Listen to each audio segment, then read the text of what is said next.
All right, everyone. Assalamu alaikum. Huh? What happened? Oh, I thought you were saying something. Sorry. Assalamu alaikum. Peace be upon you all. I pray everyone is doing great. Welcome to our Islam 101 Ramadan special edition class that we have here in Ramadan, day 9. Can you believe that? This is day 9. So at Maghrib, of course, we're going to go into day 10, the night. That means 1/3 of Ramadan already gone. I was just here. I felt like it was yesterday making the announcement. Oh, Ramadan starting. Everybody get ready, ready. Day 9 already. And now pretty soon we're going to say, okay, last 10 days. And again, that's how fast it goes. So as my beloved Shaykh here said, it's a limited time offer. Take advantage of it. Whatever opportunities arise, take advantage of it because this time is going to go faster. And every year is faster and faster. So alhamdulillah. Thank you all for taking time out and joining us. Today's topic called Ramadan Fatigue. Correct, yeah, Shaykh? Something along those lines. I really like the topic because right around this time when you get into like the middle of Ramadan, sometimes we get into that fatigue. Sometimes we get like I don't want to say lazy, but things happen, and it happens to all of us. We're all guilty of it. But inshallah, today Shaykh Tarik will speak on that, inshallah, and maybe some other points as well. Sheikh Tarik, of course, is no stranger to our community. He is the religious director at OCIF, Orange County Islamic Foundation in Mission Viejo. So make sure to please check him out in his community. And inshallah, of course, doing a number of other things as well. And has been supporting our program for a while now, which we appreciate. So Sheikh Tariq, the floor is all yours. Thank you. 215, 220. So you can go to like 220, 220, 225. No problem. بسم الله الرحمن الرحيم والصلاة والسلام على نبينا محمد وعلى آله وأصحابه أجمعين أما بعد. So on Friday, I did khutbah at OCIF, and having been an imam for the past 5 years, this is the 6th Ramadan maybe I've been an imam as, and I noticed you see the patterns. Always the first few days of Ramadan jam-packed, and then once the second weekend of Ramadan kicks in, this is when all the family gatherings start, is when people start getting lazy. So us now being in the second weekend, I know that this is going to happen. And so on Friday, I made a khutbah. That's really, the message was, kind of keep coming. Keep coming to Salah, keep coming to Taraweeh. Don't slack off. Don't be all, I got to sit for the sweets and, okay, I'm with my family today, I'll go tomorrow and whatnot. And I tried doing it by showing them the beauty of Allah subhanahu wa ta'ala. And so yesterday, of course, being Saturday, this is when the family gathers start, the crowd at the masjid was, of course, the numbers dropped. They didn't listen to me. All right. But the fact of the matter is, this is a month that is meant to cause us to rise. And there is two companions in the time of the Prophet ﷺ, who are very, very close friends. They would do everything together. If there was a military expedition, they're there together. If there is some sort of community program, whatever as we call it today, they do it together, everything together. One of them was killed in a battle, died a martyr. The second one died a year later. And the Prophet ﷺ tells us that the second one, who died a natural cause, is at a higher rank than the one who died as a martyr. And the companions were extremely confused. Wait a minute, how? This guy's a martyr. And he just died a natural death. And the Prophet said, why are you confused? Did he not do an extra Ramadan? Did he not do an extra Ramadan? That made the difference. And this isn't to downplay martyrdom or anything like that, but Ramadan is a special month that's meant to really cause our ranks in paradise to just skyrocket. And so it's really something that we need to motivate ourselves to realize what's at play here. But at the same time, to realize that it's a pretty intense month. It's an intense month. And, as Brother Jamal knows, as anyone who does volunteer work or community work during this month, it's intense. It's stressful on the body. It's stressful on the mind. It's stressful on the family as well. Because your family, where are you? You're always gone. I need you here. And so you have to manage that as well. So what can we do? What can we do to manage this, what we'll just call loosely fatigue? fatigue. How can we do it? And what I would like to do with you is to really explore the verses about Ramadan in Surah Al-Baqarah. So there are 5 verses in this chapter that talk about Ramadan. And I just sat and contemplated, can I take one thing from each of these verses to help us overcome fatigue? And this is what I've come up with. So Allah subhanahu wa ta'ala starts by saying, O you who believe, Ramadan has been prescribed on you as it has been prescribed on the people before you, so that you develop taqwa. And so what I take from here is when Allah says, as it's been prescribed in the people before you. Why is this here? Why is it important? Why is it interesting? What's so special about this idea of fasting and connecting it to the people before us? What's there? And the scholars said that it creates this mindset of competition. See, Allah subhanahu wa ta'ala throughout the Quran tells us the stories of the prophets. And He says, this is your nation. You are one nation. So we are of the nation of Adam, of the nation of Nuh, of the nation of Ibrahim and Musa and Isa. All of these prophets, we're all in the same group. We're all one family here. And so we love one another. And Allah presents their stories, who they are, in a way that makes us love them, that develops this love of these people, and we want to be like them. And we want to, therefore, compete with them. Compete in a sense that in a healthy competition, because competition can be healthy. And so Allah subhanahu wa ta'ala is connecting us here and saying, you got to compete. This is a month of competition. Now, what I want to encourage us to do isn't to necessarily compete with other people. If you have a friend, a close friend you're with, and you kind of compete with each other, that's great. Do that. But I want us to compete with ourselves, with our past selves. You know, growing up and playing video games, there were certain options, modes in video games where you can compete yourself with yourself. You say you do a racing track or something like that, and you get a score. You're able to complete the track in 3 minutes. It saves that, and it creates a shadow for you where you can race against that. Can I do better than what I did last time? Can I do better? And so you have this mindset that the Quran is preparing us to undergo, and that's competition. Can I do better than what I did last year? When we do that, we kind of self-assess our actions last year, see what kind of progress we made. It gives us a better idea of what we need to do now, and a better reason as to why we should reach that goal. So having goals is critical in any part of life. A person who's living without goals is someone whose life is going to really drain them. It can become stressful. It's like, what am I doing? I'm just working the same job, doing the same thing, and I'm just, my future seems like I'm just going to be in the same place after 20 years, right? It's tough as a human being to live in such an environment. But when we have goals, no, in 5 years, I want to become manager. 10 years, I want to make it to senior manager. 15 years, I want to become vice president, something like that. There's a goal, and it creates this mind, it creates aspiration, it creates ambition, it creates enthusiasm. And we need this in the month of Ramadan. We really need it, or else after the first 10 days, like, this Tarawih stuff is no longer interesting. Reading the Quran is kind of becoming more like a chore than it is something valuable. And so you have this competition aspect.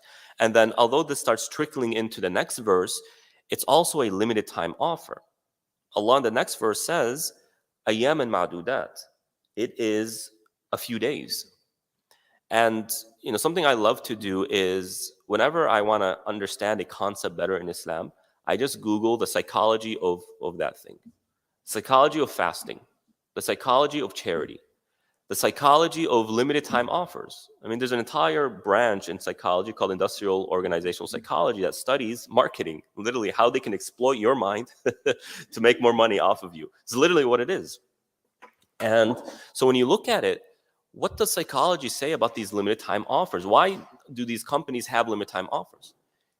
How many of us here really love it when Black Friday comes around? I'm gonna put my hand down because I'm the one who's paying, right? But the one who wants to buy something, it's awesome. My wife, she has an entire list. Okay, this year I want this, this, and that, and she looks for the best deals, and she finds some phenomenal deals, right? And hey, we have a few more things now that we paid a lot less for than we would have if it was any time of the year. And so Black Friday is something that we all wait for. because it's interesting and it's a limited time offer and you're getting prepared and I got to do this and I do that. Back in the day when it wasn't online shopping and stuff, that was chaos, right? Utter chaos. Why? It's a limited time offer. You either get it or you don't. And so what does psychology say about it? In marketing, limited time offers encourages store visits from consumers, from customers, increases social media mentions and engagement, and reaches a larger audience. Now, kind of as a side point, we see this happening in Ramadan. What happens to Facebook, to social media during Ramadan? It's just every imam, every sheikh has a Ramadan program, and just 1,001 things that you find. Why? Because it's a limited time offer. Our mindset is there, and we start sharing more, we start doing more. I'm gonna do this, I'm gonna do that. It's a limited time offer. And so Allah subhanahu wa ta'ala, in his beauty and his generosity, he he made Ramadan short enough to where it feels like a limited time offer, but long enough to where we can maximize our reward. So Black Friday, just one day, it's easy to miss it. It's like, man, I missed. Now I have to wait an entire year. So it's not like a day or a week or something like that where you make it or you don't. But it's a month. You can maximize reward, but short enough to where, you know what, I can see myself grinding through an entire month. I can't see myself grinding through 6 months. That's just too much. And so the Quran comes and makes this mindset to change the way we think about fatigue. This is the first point. Change the way we think about fatigue by looking at Ramadan as not a month of a lot of things to do, but rather a month of competition, a limited time offer that there's really a lot to gain here. And to really refresh this, we need to constantly think about the reward. Think about the reward. It makes life or Iman, being a Muslim, a lot easier when we sit and say, what is the reward that I will enjoy for eternity in paradise for doing this? It makes our decisions a lot easier, by the way. Because if you're sitting there at a family gathering or at a program and you're having iftar with a group of friends who are Muslims, and the sweets are coming out now, the tea, all of that, and Taraweeh Aisha is about to start. Yeah, see, I know how it is. Uh, yeah, I know. And now you're at a choice. Either I enjoy the sweets while they're fresh and warm and hot, right, and the tea while it's hot, or I go to Taraweeh. By the time I'm done with Taraweeh, it's too late. I mean, it's not polite to go back. You got to go home. I got work tomorrow. I got to sleep, or whatever it is. So you're kind of in a dilemma here. I remember back in winter, oh man, we used to go have iftar at a family's home. Uncle, aunt, cousins play. Maghrib's at 4:20 back in Chicago in winter. 4:20. Taraweeh, 6 o'clock or 6:30, whenever it was, you play, you have your food, go to Taraweeh, go back, and there's still hours left. Now we don't have that option. And so we're in a dilemma. What can we do to get around that fatigue and not let ourselves say, you know what, man, I'm tired and I can really use the rest? Well, ask yourself the question on the day of judgment, when you're reading your book of deeds on, what's today, April 10th? April 10th, 2022. Do I want to see that I stayed home and had sweets? Or do I want to see that I went to Taraweeh and I did Isha prayer in the mosque and I got all that reward? This is a very easy decision to make now. And it's inspiring. Okay, I know why I need to do it. I make sense now. It's no longer a chore. It is a reward. And when we feel like we're getting rewarded for what we are doing, it's a lot easier to do it. And when you look at the grind of working, I mean, working is a grind. The way it's set up here in America, it's really, you feel like it's inhumane. 8 to 10 hours a day, routine, this. And those who have to commute, it becomes a 12-hour workday. But why we do that? Because when we get the paycheck, okay, yeah, it makes sense. Why? Well, we need to think about the paycheck of the afterlife, the paycheck of Allah subhanahu wa ta'ala, or else it becomes nothing more than a chore. No one's going to go to work without getting a reward for it, without getting compensation for it. We're not going to do it, period. And if we don't look at our religion and the way we engage Allah, the way we practice as there's a reward in it, then it can feel like a chore. This is why in the Quran we find a lot of verses saying, وَبَشِّرِ الْمُؤْمِنِينَ, give glad tidings to the believers. Give glad tidings to the believers of paradise. Give them glad tidings of this or of that.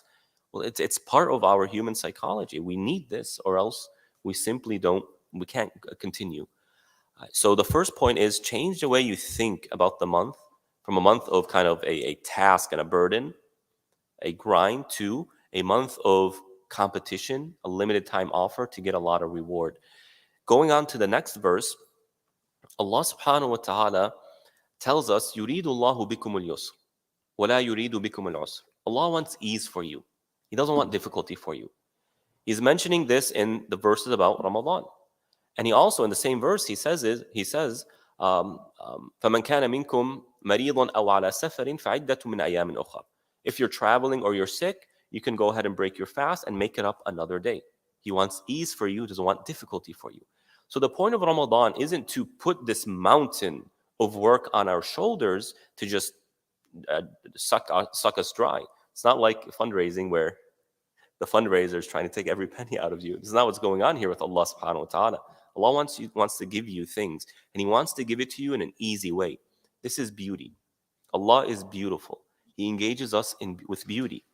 And so He wants us to maximize our reward, get the most out of it, while still being easy. So what can we do here? Well, the Prophet ﷺ tells us, خَيْرُ الْأَعْمَالِ مَا دَامَ وَإِنْ قَلَّ. The best of actions are the ones that you consistently do, even if they are smaller. What Allah loves is consistent actions, not to put an entire load on our shoulders that we can only do for a few days or a few weeks, and then we stop. See, what happens with a lot of people is they get into this fatigue. Why? Because they're not accustomed to doing this long prayer called Taraweeh. It's just after a few days or whatnot, it just doesn't go through. They can't continue to do it. It becomes tough, becomes like a chore. Also, some people, their mindset when they go into Ramadan is, I just got to finish the Quran once and I'm done. So what you find in some cultures, they finish the Quran in 10 days. Finish in 10 days, and then no one comes to Taraweeh after. That's not what we want. We want to come to Taraweeh for 30 days. Even if we do less in those 30 days, that's better than doing a ton in 10 days. It's more beloved to Allah to make it a longer time. So also, when you think about it, if you want to look at it from in a very just numerical way, if you take a lot and do it in a shorter period of time and kind of estimate the number of reward you get from doing that, and you compare it to someone who does smaller actions over a longer period of time, what you're going to find is that the one who does it for a longer period of time gets more.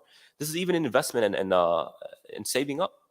When you save a small amount over a longer period of time, you make more money than if you were to try and invest so much, and you burden yourself and you restrict yourself from the basic goods, from living life in a reasonable way, from being able to buy yourself the things that you need, the things that you're excited for.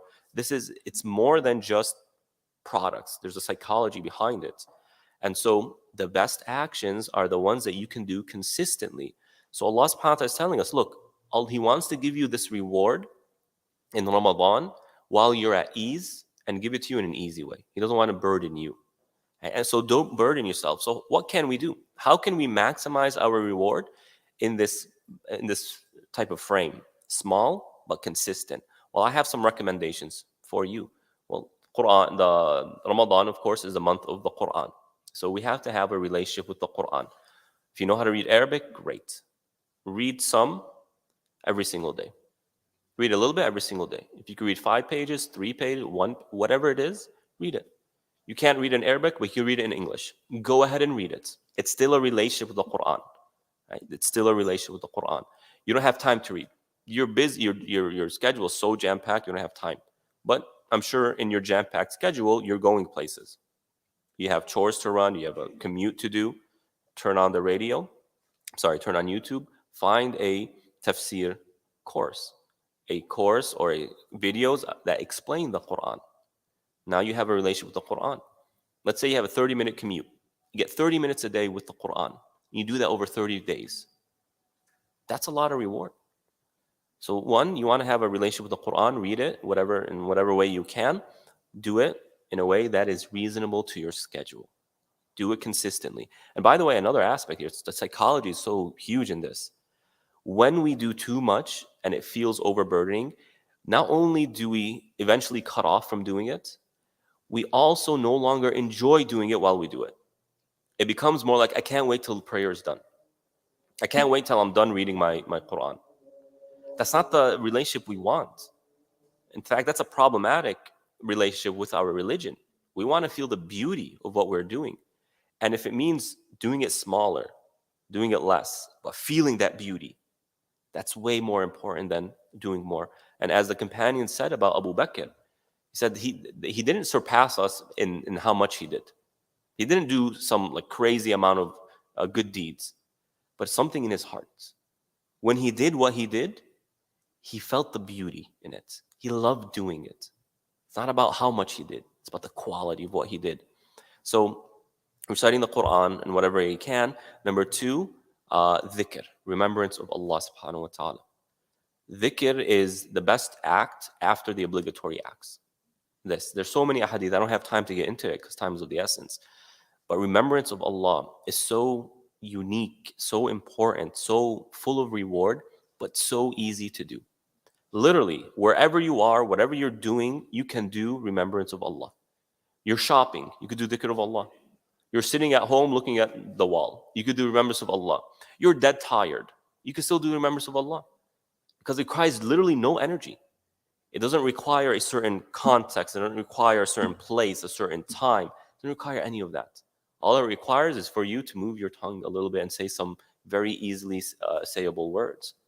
And so what I recommend is the following. Say Subhanallah 100 times.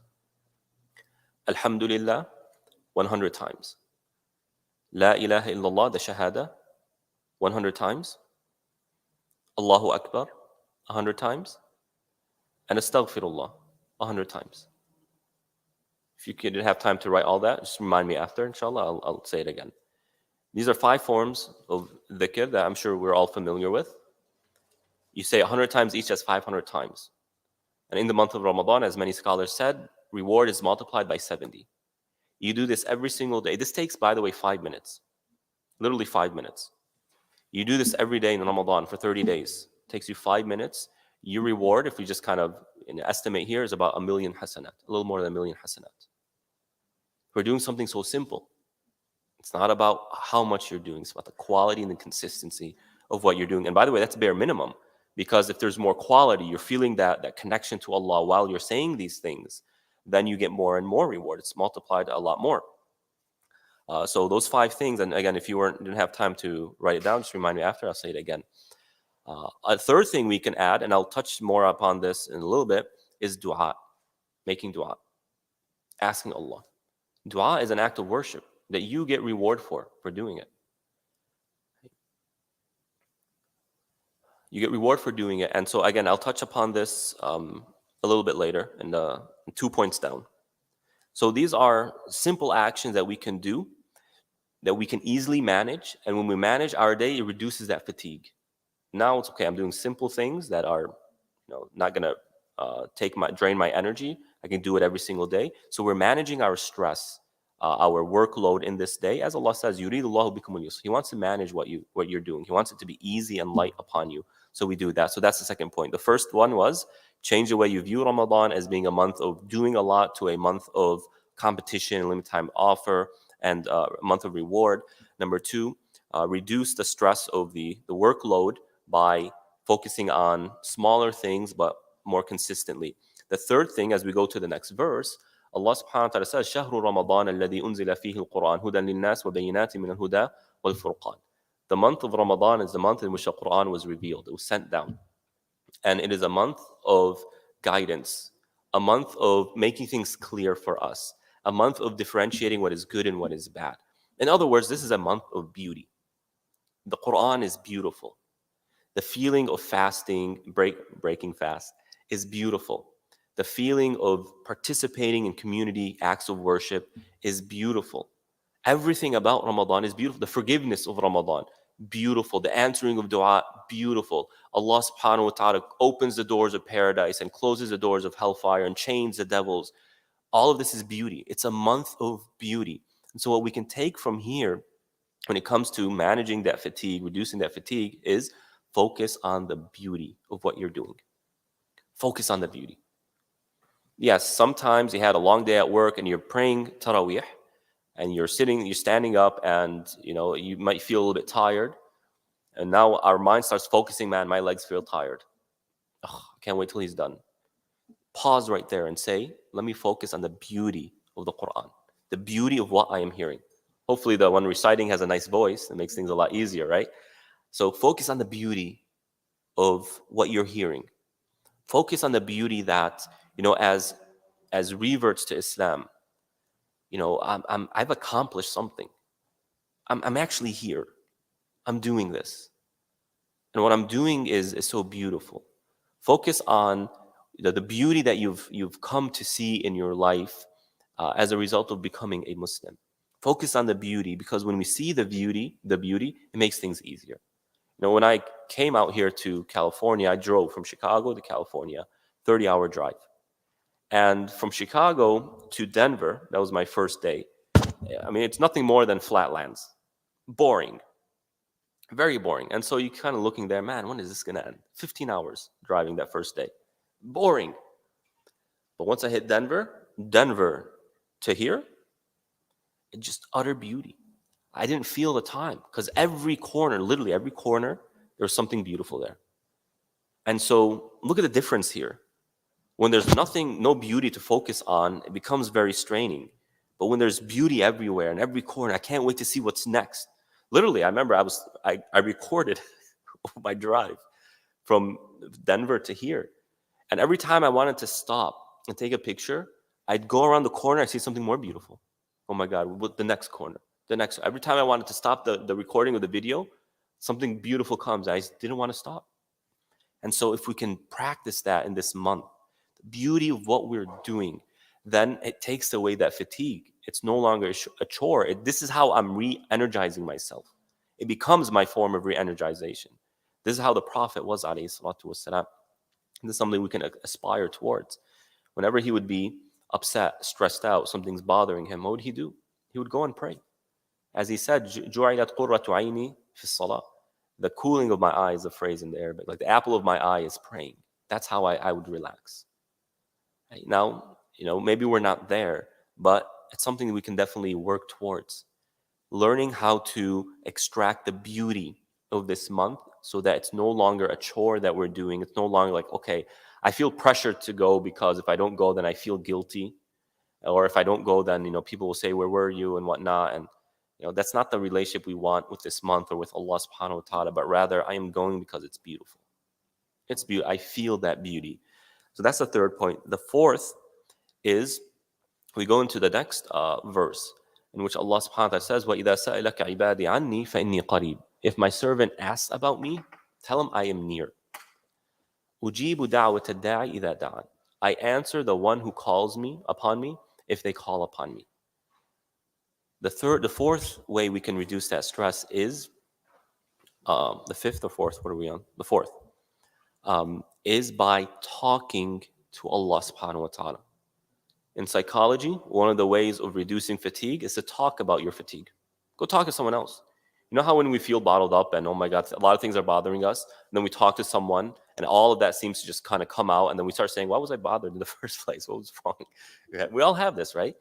Well, Allah's telling you in this month, and it's so beautiful how all of these are coming after each other, Shaykh. Like the way, no matter what angle you analyze the Quran, you'll find some benefit in it. When you talk to Allah subhanahu, this is a month of dua, talk to Allah. It is part of worshiping Allah. It's part of the dua to say, oh Allah, I'm going to complain to you. I feel tired. I feel stressed out. I don't know if I'm going to be able to finish this month at the same pace I started it with. This is part of dua. The Prophet ﷺ, after he was thrown out of Ta'if, and he was stoned, and rocks were thrown at him, and he was taken out, driven out. What did he say? He said, oh Allah, I complain to you my feeling of weakness. I complain to you, people see me as weak. I'm complaining to you. Yaqub, Jacob, he said, قال إنما أشكو بثي وحزني إلى الله. I express my stress and my sorrow to Allah subhanahu wa ta'ala. So Allah is telling us, and look at how it's coming in this month and in these verses. Um, talk to you about your fatigue so that you are able to remove it, get it out of your heart. And as you do that, it's kind of an indirect dua. When the Prophet says, "Oh Allah, I complain my weakness to you," it's an indirect dua as though he's saying, "Oh Allah, make me stronger." Okay? But now you get that double bonus. You're making an indirect dua, but you're also kind of getting that stress out. And when you look at psychology, the psychology of proximity or psychology of nearness, um, studies show that the proximity effect, something called the proximity effect, refers to the idea that physical and psychological nearness to others tend to increase interpersonal liking. It is common for people to interact with people that are in their close proximity because it is convenient. So you get a third bonus to this. The first, we said that you kind of getting your stress out. The second, you're making a dua. And the third is that you're getting this nearness to Allah subhanahu wa ta'ala. When we talk to Allah, He feels near to us and we feel near to Him. And it's a personalized relationship. You're personalizing it by saying, "Oh Allah, this is my life." And we believe that He's hearing us. So really focusing on dua and some practical things we can do when it comes to this is making a list. I know we're already about 1/3 through Ramadan, but it's never too late, right? Making a list and asking yourself the question, what are your problems? What are the problems of your life? Okay, I have this problem, that problem, maybe whatever it is, and then convert those into dua. Oh Allah, I complain to you my financial situation. Oh Allah, it's all men here, so all women here. So, oh Allah, I complain to you about my husband. I complain to you about men, right? Men and their immaturity these days. Go ahead and complain about it. It's good. It's healthy, right? So you're getting that stress. So you ask, what are your problems? Make a list and then convert those into dua. It could be spiritual problems. Oh Allah, I feel disconnected from you. Oh Allah, I don't feel focus in prayer. Ask Allah subhanahu wa ta'ala for these things. Another thing you can say is ask is, what are your aspirations and your goals? Where do you want to be in 5 years? How do you hope to live your life? What are your goals and your aspirations? It could be worldly, it could be spiritual as well. Both. The more, the better. The more dua you have to make, the better. Okay? Because we're asking a Lord who, no matter, He's been spending on this universe since He first created it and did not decrease Him one bit. Right? The other day I was watching a show before Ramadan. I was watching a show, and you get these comments that are made. Like one guy says to this lady, you have more money than God." And I'm starting to think, like, what do they think of Allah? It's always mind-boggling. You have more money than God? How doesn't make sense to the Muslim? If they're saying this is how they see it. So what are your goals and your aspirations? Make a list and ask for them. And have that hope in Allah subhanahu wa ta'ala. The next verse, last but not least, Allah subhanahu wa ta'ala in this next verse says, أُحِلَّ لَكُمْ لَيْلَةَ الصِّيَامِ الرَّفَثُ إِلَى نِسَائِكُمْ. Allah subhanahu wa ta'ala starts talking about spousal relationships. During the nights of Ramadan, you can go ahead and have a relationship with your spouse, no problem. They are a garment for you and you are a garment for them. A husband is a garment for his wife and a wife is a garment for him, meaning they protect each other, they give that type of warmth to each other, and the list goes on. Right? At least we hope, right?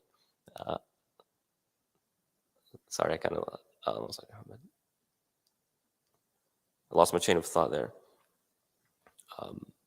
Yeah, so you have this going on. Now the question is, okay, you have some fiqh side of this, in that Allah is telling us what's allowed, what's not allowed during this month, but there's also another psychological side to it. Allah subhanahu wa ta'ala is not only telling us this is allowed, He's actually saying, فَالْآنَ بَاشِرُوهُنْ. Go ahead and do it. Do it. Have spousal relationships and in the nights of Ramadan. And He's telling us, وَكُلُوا وَاشْرَبُوا حَتَّى يَتَبَيَّنَ لَكُمُ الْخَيْطُ الْأَبْيَضُ مِنَ الْخَيْطِ الْأَسْوَدِ مِنَ الْفَجْرِ. He says, come on in.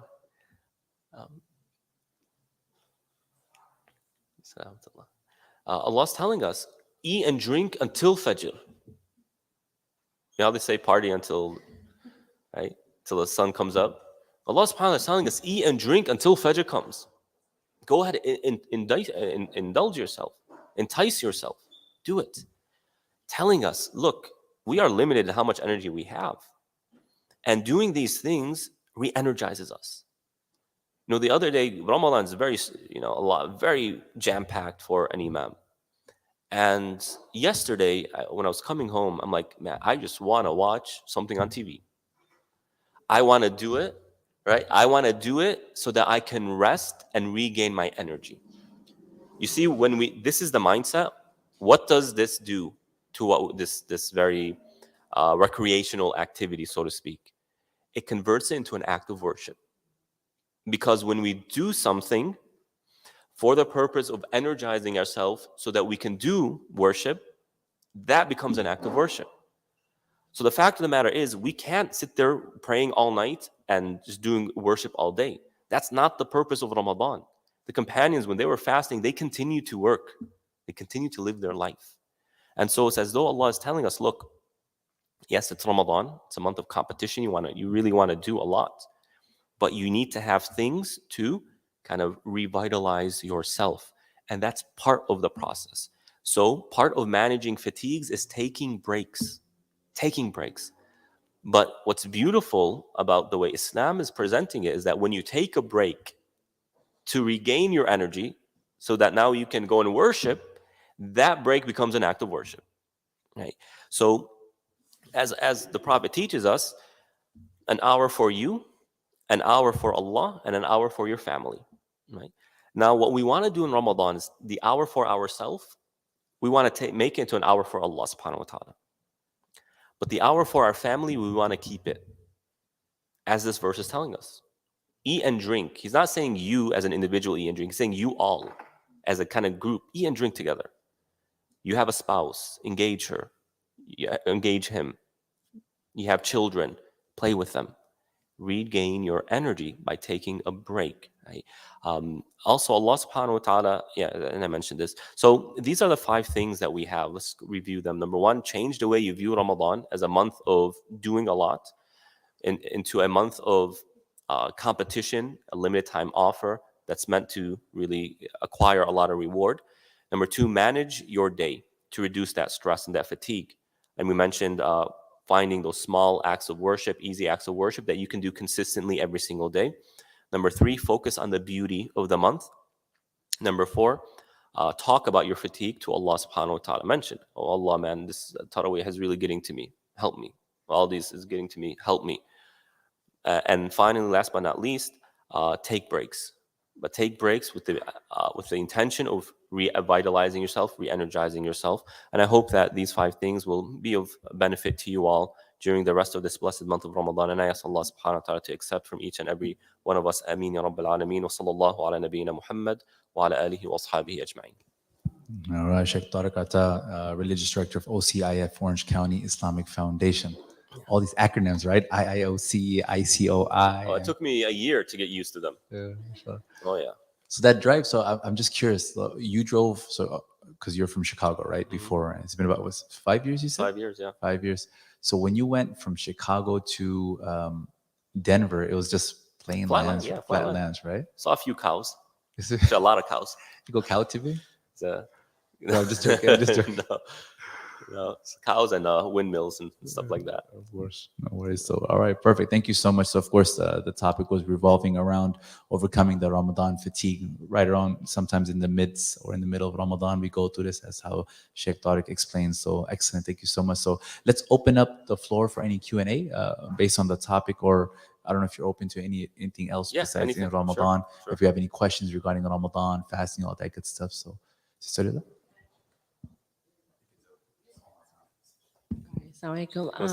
Can you give us an understanding of, if you are not praying, you're menstruating, can you read the translation even if it says Al-Quran and it's known as that?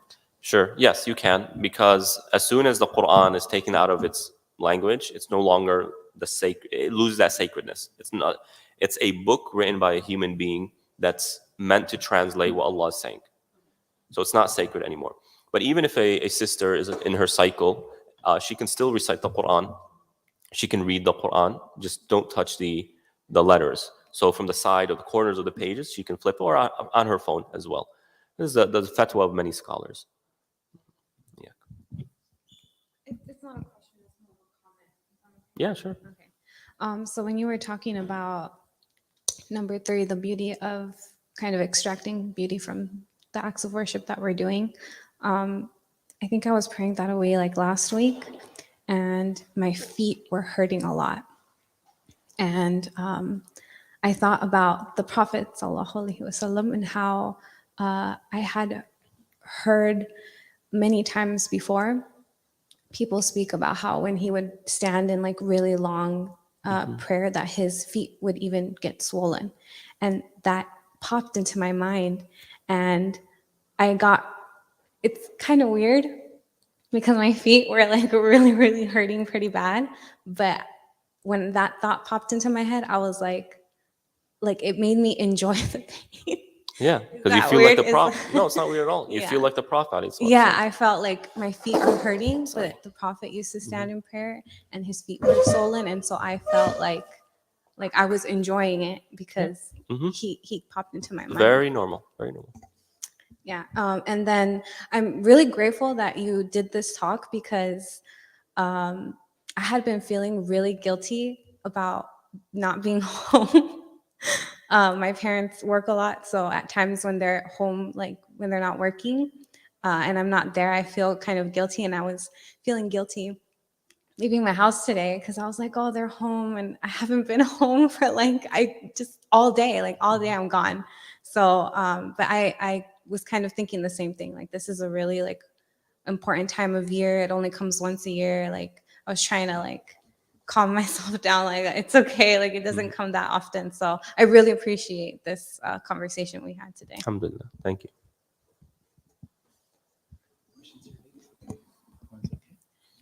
Sheikh, we have a question here online. When he said when you're struggling during Ramadan, you feel stress and fatigue to make dua or supplication. Dua meaning our prayer? Question mark. We can make more prayer? Question mark, or just supplication? Supplication. By dua, I meant supplication. Another question here online, Sheikh, is can you talk to us briefly about some of the things that we should be reframing from when fasting, and if you can give some examples of that? Right. So the thing I recommend most, and it comes to this regard, is I don't look at it in terms of necessarily the severity of the sin, but rather the effect of the sin, the effect of the thing upon the person. And so I recommend that people in the month of Ramadan stop listening to music and replace that with listening to the Quran. And the hope is that after Ramadan, they'll say, you know what, I want to continue listening to the Quran. Like music, there's something about it that it's so impactful on the heart of a person. And, you know, sometimes when you're at you're somewhere and they're playing music in the background, just the beats just kind of like, man, I just want to start moving with these beats, right? Uh, right. Right? There's something about music. Now, the Quran, the way it's recited, it kind of it's meant to do something similar without the instruments, of course. But when you look at music, and you know, I know this might be a little bit of a severe word. It's more satanic than it is angelic. The Quran is angelic. The music, it's like one guy who does da'wah and he goes around and makes YouTube videos about talking to non-Muslims and whatnot. He went to the hood once, a really tough area, and he went to two guys and was like, "Hey, I just want you all to listen to this and give me your thoughts." And so they were listening to the Quran, and he's like, "Okay, what do you all think?" He's like, "This stuff is good because it's not like the music we listen to that makes you want to get up and punch someone. This makes you want to calm down and just think." And so what I recommend, if you're someone who listens to music, forget about the debate. Is it halal or haram? Or just forget about that. Right? I think we can all agree that it has an impact on the person, that it brings about certain emotions or characteristics that don't really fit in the purpose of being a Muslim. So put that aside and listen to the Quran. And this is something easy. We can all do this. Right? We can all make this commitment. Excellent. Thank you so much.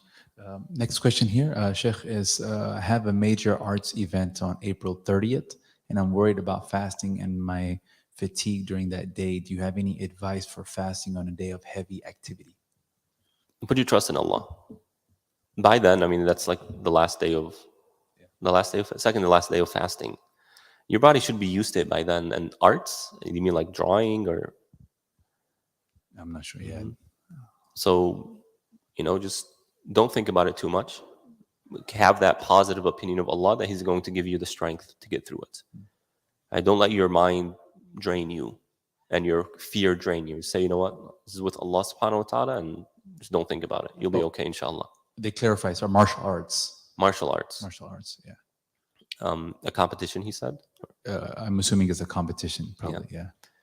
Just, if you need to be there, go ahead and be there. And you know what? The worst case scenario is that you lose, right? But you still get the reward. You lost for the sake of Allah, literally. You lost in order to please Allah. But, I'm confident that you'll do just fine. Perfect. So to this question, Shaykh, some direction. Oh, and one more thing. Yeah. Have a good suhoor. Get up before Fajr and eat yourself a steak. Yeah. You'll be fine. It'll take care of you the rest of the day. Right. The pre-dawn and meal. some vitamin water. Yeah, exactly. Pre-dawn meal, very important. Excellent. So two questions that come up. We need your mentorship on this. And this happens probably, of course, every Ramadan. We have people that embrace Islam literally a day before, 2 days before Ramadan starts, sometimes in the middle of Ramadan. What should we advise them? Like, you just start fasting, go for it, the whole thing, or ease into it? What would you advise? It depends on, as you know better than I do, people, their states of being when they enter Islam is different.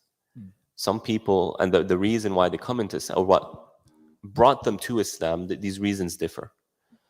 And so you really just need to assess the state of preparedness of the person. And so tell them, look, we have this month coming up. It's a pretty intense month. For someone who's maybe never fasted in their life, are you ready to take this on? If they have that, yes, I'm ready. Maybe they have that enthusiasm and they have that ambition. Okay, let's go ahead and start. Let's do it. If they say, you know what, I don't think I'm ready, ease into it. Ease into it. And remember that Ramadan was prescribed on the companions a good 15 years after Islam came. Right? And I understand, the way fiqh, Islamic jurisprudence is going to view this is different than the way I'm presenting it now. Right? But I think we have to appreciate the reality that the companions, the best of generations, were eased into all of these things. And I think it's fair that when someone enters into Islam, they're not just, bam, right? Deal with it. If they're ready, let's do it, right? Let's help them. If they're not ready, then let them ease into it. Let them try fasting a day. Say, look, if you can try it on a weekend where you're not working, let's go ahead and try and see what happens, right? And go from there. Can you advise them also to maybe try to do half a day or something to ease into that way too, or just say complete day and kind of go? Sorry, it's a little technical question, but we get this a lot, so we're just right. So I don't know what a half a day is going to do. I mean, if you think that there's benefit in fasting a half a day to kind of ease them into it, sure. I'm just wondering if there really is a benefit in a half a day. I mean, half a day is what? By the time you hit 12 o'clock, I mean, many people don't even eat breakfast, right? Their first meal is lunch anyway. So I guess more like empowerment, like, hey, I've done it half day, I can go and complete. Sure. I mean, if you feel that's the best way, I think you just need to look at each person individually, where they are in their state of mind, where they are in their state of enthusiasm, and just go from there. Excellent. Perfect. Second part. Yeah. 1 second. Oh, yeah. Sure. Steps in it. But I also think it has to do with like where the person is like in their relationship with Allah and their relationship with Islam. Because for me, it was very hard that first year because I didn't have a very strong relationship yet with Allah, and I didn't have a strong relationship in Islam. Like, I didn't understand it yet enough to really have like a quality Ramadan. It wasn't until maybe the second year that I was Muslim that I was like, okay, now I feel like I'm more established in my faith. I feel like I have a stronger connection with God. I have a stronger spirituality. And it definitely made a huge difference in the fact that actually my first Ramadan that I ever fasted was like one of the best Ramadans I ever had. So I think also based on where that person is in their relationship with both Allah and Islam itself is also important to think about. It's like the second part, Sheikh, to the question was like, if you're fasting, but you're in, because I just think about the last few days when we had like the excessive heat and people, of course, working outdoors, construction, et cetera, et cetera. What would you advise in that situation? Yeah, unfortunately, this question used to come up in Jordan when it was in summer and people would work in bakeries and whatnot. They're in front of the fire for hours upon hours. And, in the Arab world, even in any Muslim world, in Ramadan, these bakeries, these sweets place, they're working a lot. And the fatwa that I was always hear is that that's not an excuse. I mean, I don't know. That's what I have to say. I don't see an excuse. You still have to do it. Unless the person is, until the person feels like they're going to die of dehydration or they pass out or something like that and they need medical attention, then they can break fast then and then make it up another day. But until then, it's simply not an excuse. And when you look at the companions used to work in, Ramadan was in the summer, one of those years with the time of the Prophet, and a companion literally passed out because of the heat. So they were doing it under the scorching sun and in the fields and whatnot. So, I just don't see an excuse. And please, by all means, do ask other reputable jurists. Ask Dr. Siddiqui, maybe he knows something I don't know. Right? Send a question to AMJA, American Muslim Jury Association, whatever, association of whatever it's called. Yeah. And send them, say, look, this is my situation. Is there an excuse here? But as far as I know, there is none. It's not a valid excuse. Perfect. Thank you so much, Sheikh. Questions? We have another minute or two. Anybody has any questions? Comments? Sumaya looks like you want to say something. We missed you, so you might. No?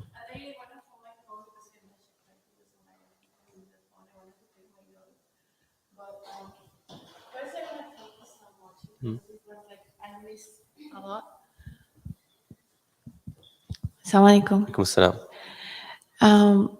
Number one, when you talk about the TV, that really helped me so much because usually at home I'm like I don't let people watch TV, and it really affects me when I see like my husband, he comes from work and then he tries to relax and try to watch something with the kids.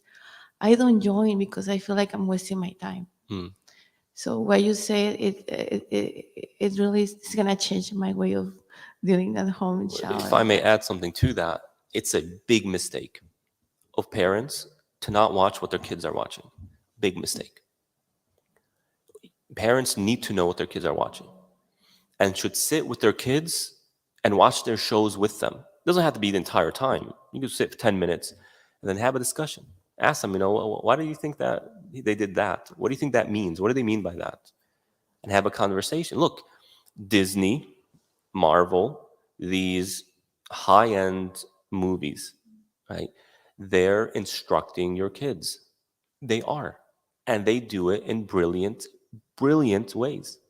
When I look at Marvel movies, they are geniuses.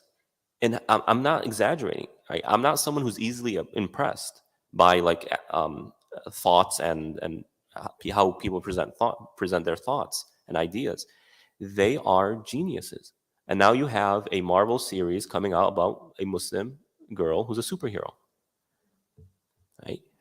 Yeah. Pakistani too. Yeah. A superhero. Muslims are going to love this, of course. Now, Marvel is really, they're very interesting the way they're not like Disney. They're really interesting the way they present things, but the goal of Marvel is to make you ask questions about why you do what you do. Marvel doesn't want to tell you what to do. Disney wants to say you should be this way. Marvel doesn't want, they want you to just ask the question, why are you doing what you're doing? If you think that how you're living is good, great. Just know why. They want to challenge you by asking you, why are you doing what you're doing? Right? And our kids are watching this and they're absorbing it. and they're not as sophisticated and experienced as us to know what's going on. Right? And so we need to watch what they're watching. We have to, and become sophisticated enough to where we are able to engage them.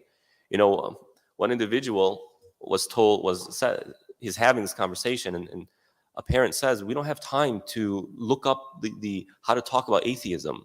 We don't have time. And he said, he asked this question. It's an amazing question. Right? He asked the parents, when your kid gets sick, do you know what to do? They say, yeah, if he's sick with this or she's sick with this, then we get this medicine, that. Mothers are doctors. They are. They know what medicines, what to do, the symptoms of everything before they even happen. He said, you know how to do all of this, but you don't have time to read a few pages about atheism? Like, it's just that we don't see it as important. We think that I'm a parent and therefore that's enough. It's not enough our days. And so we have to know what they're watching. The only way to do that is by sitting with them, say, hey, I want to watch with you and see what's going on. They'll love it too. I can have a conversation with my parents about these things that I like. So it builds your relationship with them, and you also are able to instill those Islamic principles. Definitely make the change. I feel so bad. And my son is in the film industry, so he's like always watching movies, and I'm trying to stay away. And now I realize that each one is watching something in their phones because we don't watch something together. And that's something that I always feel bad about it. I'm like, why? So just like her for sharing light on this. May Allah bless you. And the other point, if it's okay with you, when you mentioned about the music and the effect that it has in our hearts, I grew up with that. My dad, he was a singer, and before I became Muslim, I used to teach guitar.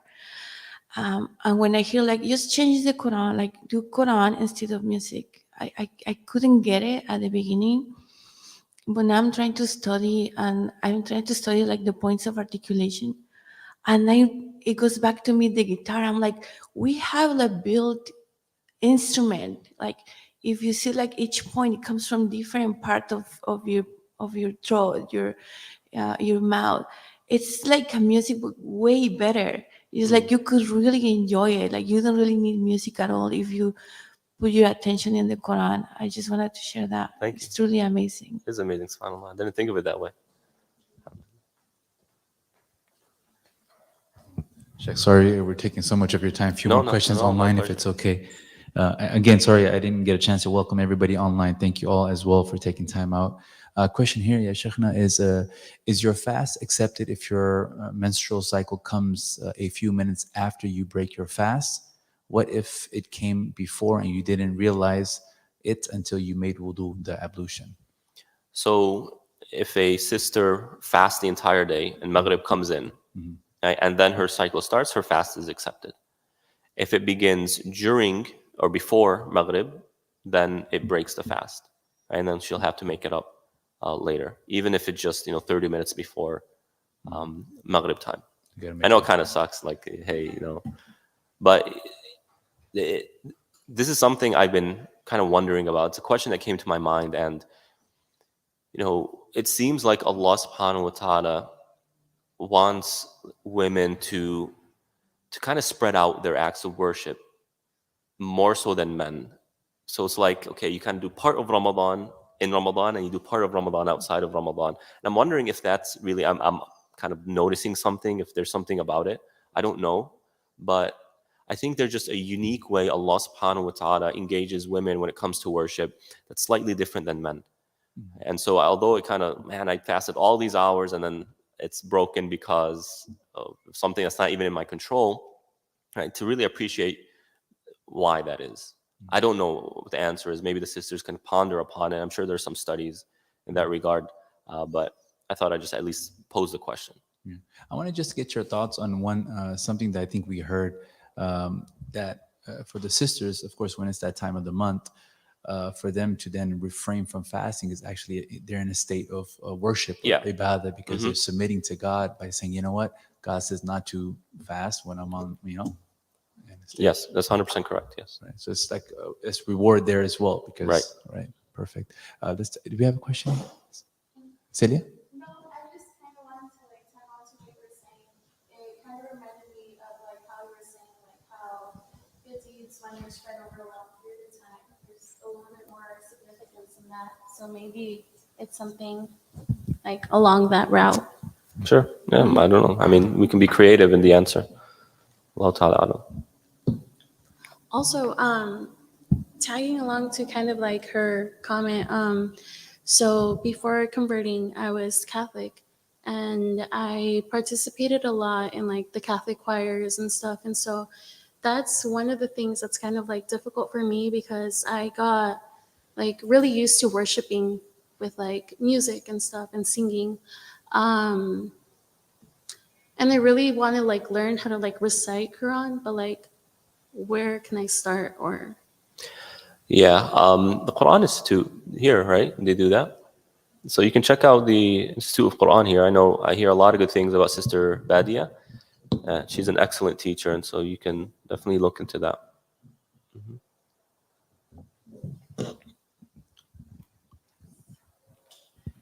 Yeah, definitely. So we have a full-time Quran program here, a beginner's level, intermediate, advanced. So if anybody's interested, please just let me know.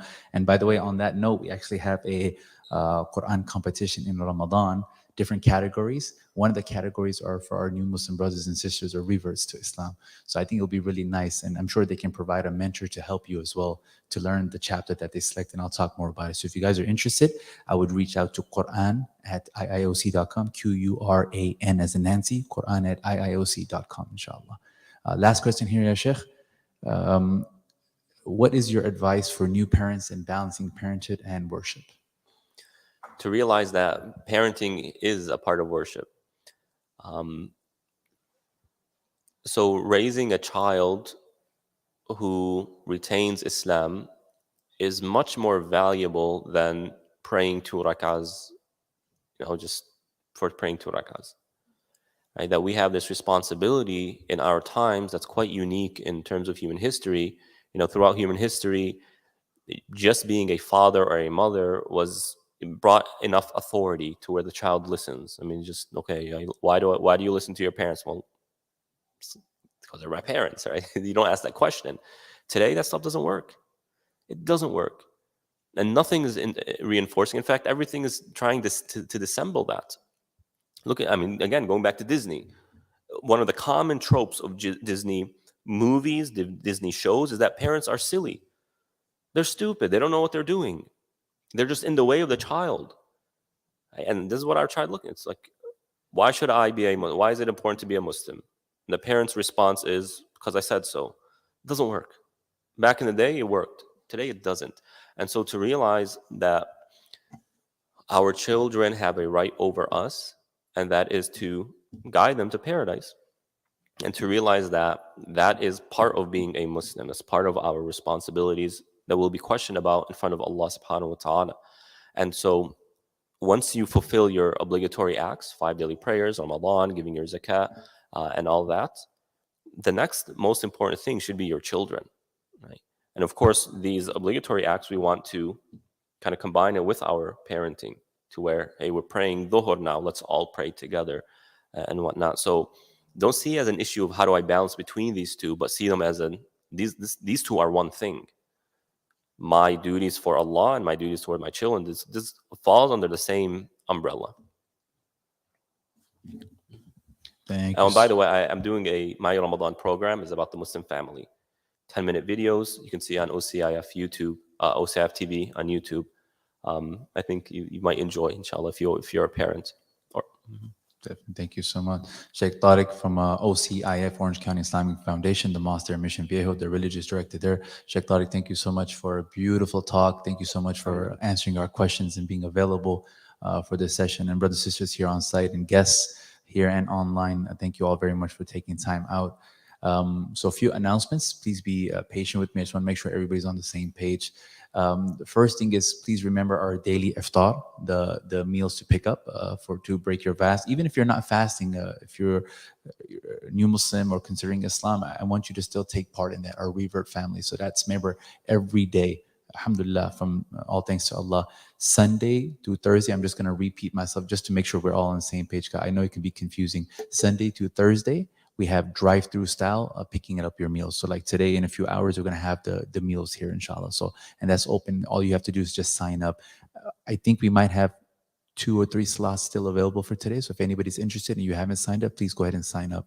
But that sign up sheet is what we kind of track and know how many meals to get from the restaurant. So please make it easy upon us and the logistics. Please sign up well in advance because we open up the entire week, week by week. So that's Sunday through Thursday. Friday, as you guys, those who are here this past Friday, which is amazing. We have our regular coffee with the Shaykh or open question answer session. And then we break bread here together. So actually, we were upstairs in the terrace in the patio. It's really nice.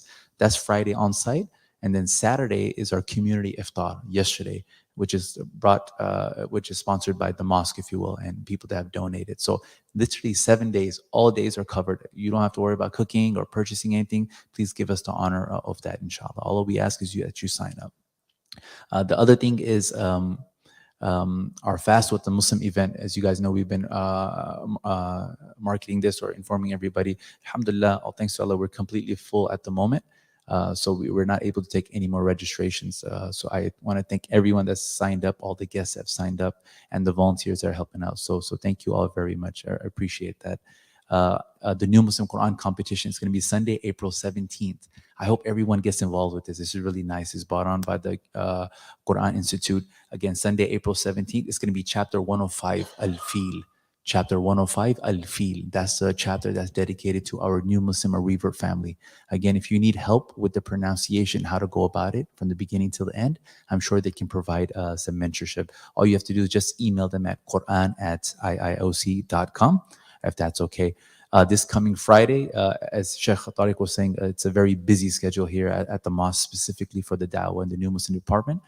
This Friday is our drive-through diaper distribution. As everybody knows, we do a food distribution at the beginning of the month, and then third week we do a drive-through diaper distribution for anyone that needs help, Muslim, non-Muslim, it doesn't matter. So if you know anybody that needs help, if you yourself you need help, you're most welcome. We're also looking for volunteers this coming Friday. Another golden opportunity to give back in the month of Ramadan. So if you're interested in volunteering maybe an hour or two, come on out. Just message me privately.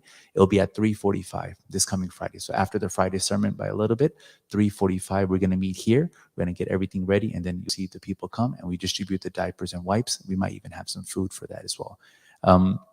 The second to last point, if you will, very important for everyone, is our, as you know, most of what we do here at the mosque, we try to do free of charge as much as we can.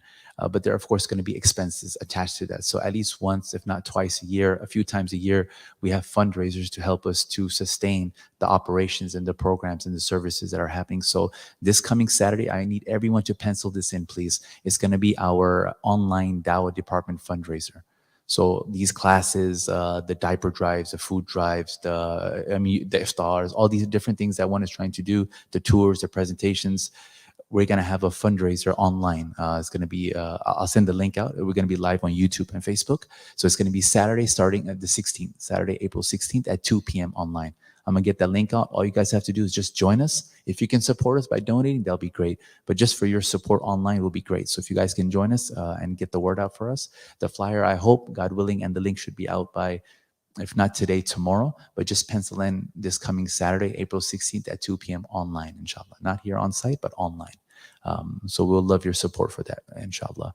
And also, we're blessed. We have guests that visit us, and we're always honored, and we're very privileged that they consider us. So to my left here, I didn't want to put you on the spot, but I wanted to introduce Abdullah and Yesenia. They're visiting us. They came for the first time together on Friday, this past Friday. They had dinner or iftar with us as well. And now they're here for the first time for the Sunday class. So just wanted to welcome both of you. Thank you both very much for taking time out. And then a huge blessing. Sister Consuelo is here, and she was considering and looking into Islam. And she came to a decision a few days ago. She wanted to become a Muslim and take her Shahada. So we did it over the phone, but she wanted to do it publicly for the community. So today she would like to accept or publicly wants to take her Shahada. So Shaykh Tarik, if you can honor us, I would really appreciate it, inshallah. Consuelo, I'm going to bring the mic over to you, if that's okay. Do you prefer here or there? What? It's fine. Are you okay there? Do you want to come here? You're okay? Okay. It's up to you. It's up to you. No, it's up to you. You want to be in front here by the camera? I'll stay here. Sure. Thank you. Okay. So, You can do it Arabic, English, and Spanish. and Spanish, okay? Sure. Okay, yeah, of course. Of course. Gracias. All right. All right, so, Bismillah. The process is very, very simple. It seems like you already know. I just testifying a few words that you believe in a few tenets.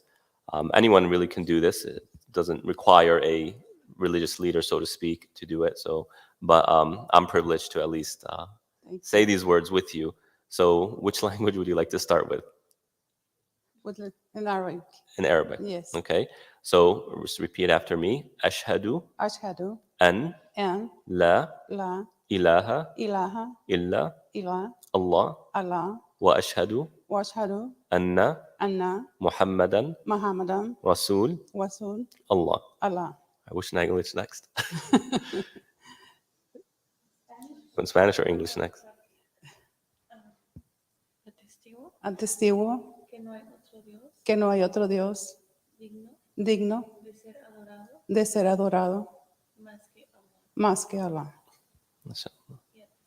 Y atestiguo que el profeta Mohammed, la paz sea con él, es el mensajero de Allah.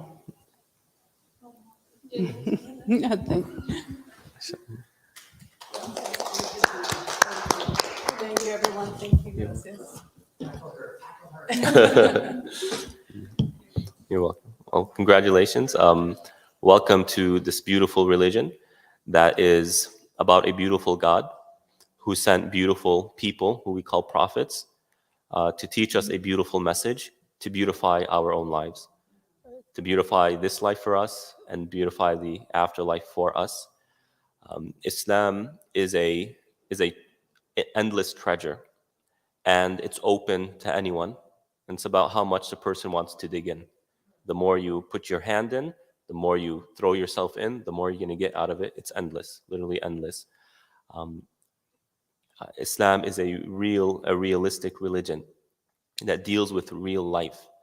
And with that, the ups and downs of real life, you'll find it with your own spiritual experiences. Some days you'll feel spiritually strong. Some days you'll feel spiritually weak. That's part of the process. That's part of growing up, spiritually speaking. I recommend that you learn about the faith. The more you learn, the more beautiful you see it. The more beautiful you see it, the more you want to learn about it. Right? You have a family here. We're all focused on the same goal. We all have the same ambition. That is to love God and to pursue our afterlife. And Allah loves a group when they work together in this cause. So we are all one and the same. Just because you were born into a non-Muslim family and then made the decision to become a Muslim does in no way mean you're inferior to those who were born as a Muslim. No, nor does it mean that you're inferior to those who have been Muslim longer than you. Allah says, the best among you are the most pious. And that's open to everyone. No one is blocked out of it because of their ethnicity or their language or whatever it is. Just all about your effort, how much you're willing to put into it. We're here once again, I reiterate, we're here to help you, to support you. We're all brothers and sisters. We're all working for the same cause. And, I hope that we can benefit you as you have brought us joy in this moment. Yes, thank you so much, everyone, and thank you for your advice. And since I started coming to this mosque, I was so welcome, especially by brother Jamal, and also he introduced me sister Sumaya. So everybody's so close to me, and every time that I have any questions, they are there. And really, this is like a family. I'm so happy to become a Muslim.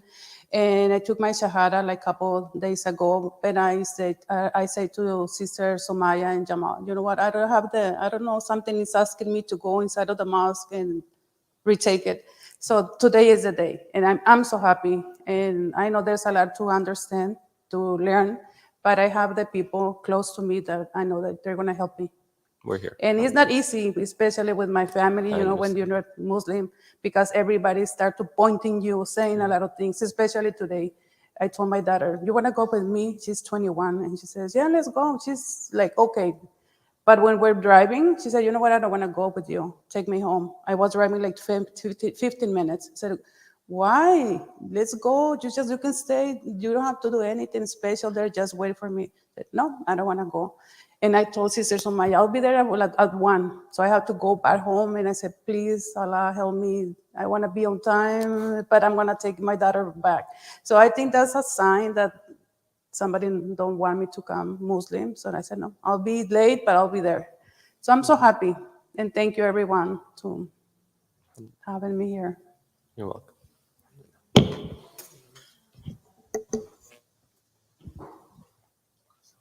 To the family. Congratulations. Welcome to the family, Sister Consuelo. I remember when we first talked a few weeks back, I think, she contacted us through some other mosque that referred them over here. And she was just looking for like programs and she just couldn't find anything. And we just, from the mercy of Allah, she connected here at IOC. We started talking in terms of what is Islam and the basics.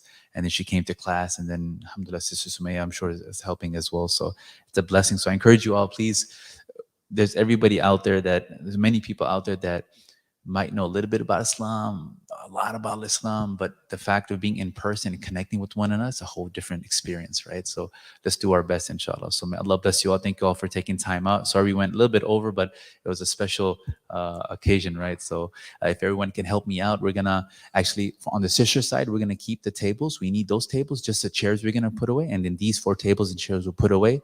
And then we'll see everyone, inshallah, either for the iftars pickup or we'll see everybody next Friday for coffee with the Shaykh. Thank you all very much. Assalamu alaikum.